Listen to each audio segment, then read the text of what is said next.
Assalamualaikum, apa kabar teman-teman di seluruh Nusantara?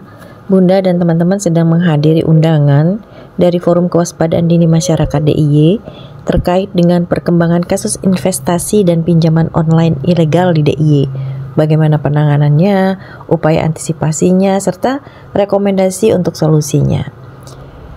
Acara ini menjadi begitu penting karena kita tahu bahwa akhir-akhir ini marak sekali kasus-kasus yang disebabkan oleh pinjaman online, terutama pinjaman online yang ilegal. Pinjol sendiri adalah layanan pinjam-meminjam uang atau pendanaan atau kredit yang berbasis teknologi informasi yang dapat dilaksanakan oleh LJK, misalnya oleh bank, lembaga pembiayaan, dan koperasi digital. Jadi sebenarnya pinjaman online sendiri ada loh yang legal dan itu terdaftar di OJK. Kenapa sih orang lebih suka menggunakan pinjol? Iyalah karena prosesnya itu sangat cepat, sebab keputusan untuk pemberian pendanaan itu tidak dilakukan secara manual atau dilakukan oleh seseorang, tetapi ini menggunakan AI atau yang dikenal dengan Artificial Intelligence, sehingga ini dilakukan dengan sangat cepat. Yang kedua, persyaratannya itu mudah banget. Syarat dokumennya nggak banyak dan syarat lainnya pun mudah dipenuhi. Dalam pendanaan yang jumlahnya nggak terlalu besar, kadang hanya diminta foto KTP serta video singkat saja tuh. Mudah kan? Berikutnya, pengajuan pendanaan itu dapat dilakukan kapan saja dan di mana saja. Calon penerima dana nggak harus bertemu langsung atau mendatangi kantor.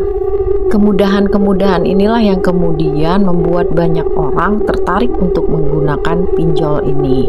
Nah, kenapa sekarang banyak kejadian nih pinjol-pinjol yang kemudian pengadu karena menggunakan pinjol terus hutangnya menjadi menumpuk, membuat depresi, stres, bahkan ada korban yang melakukan bunuh diri karena bingung mau membayar dan didatangi oleh penagih-penagih. Nah, teman-teman harus tahu membedakan mana pinjaman online yang legal dan pinjaman online yang ilegal.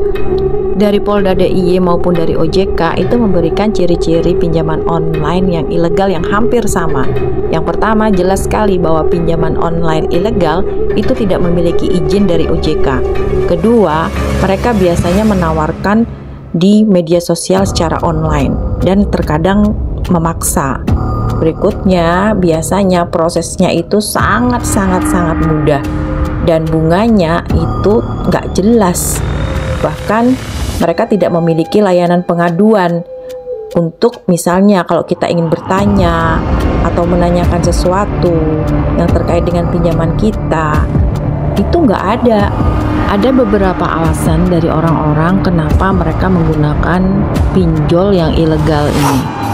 Pertama, biasanya ya karena kebutuhan yang mendesak, jadinya nggak pikir panjang lagi.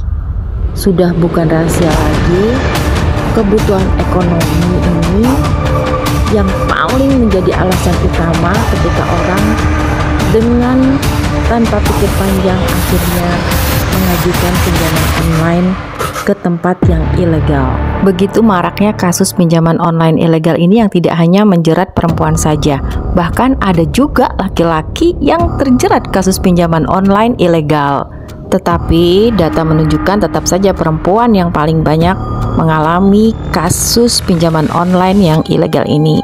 Karena kemudahannya yang begitu sangat mudah, bahkan pinjaman online juga menjerat mahasiswa. Nah, ini yang menjadi kekhawatiran dan prihatinan kita semua. Dari banyak kasus pinjaman online yang terjadi, penagih hutang melakukan dengan membabi buta. Bahkan ada yang melakukan pencemaran nama baik. Karena itu, mari kita cegah penggunaan peminjaman di pinjol ilegal dengan cara memanage keuangan dengan baik, memenuhi kebutuhan hidup sesuai dengan apa yang dibutuhkan, dan ketika ada penawaran yang masuk ke HP kita baik melalui WhatsApp ataupun SMS, segera dihapus. Atau ketika sudah terjadi transaksi, segera lunasi. Dan kemudian jika terjadi hal-hal yang tidak diinginkan, Jangan takut untuk melaporkan. Yuk, hidup hemat.